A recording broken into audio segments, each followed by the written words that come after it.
guys, so nandito ako, sorry ka magulo. Ito, may notebook ako dito, nakikita nyo. Dahil may notebook ako dito, and ba't namumula? Ayun si mama guys, natulog. So kailangan kong,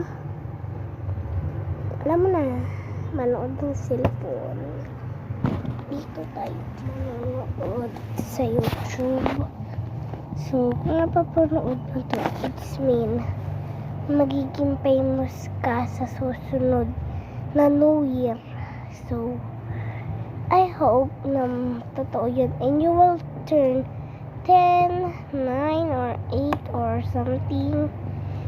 And you will get something really good present to your birthday. Bye guys!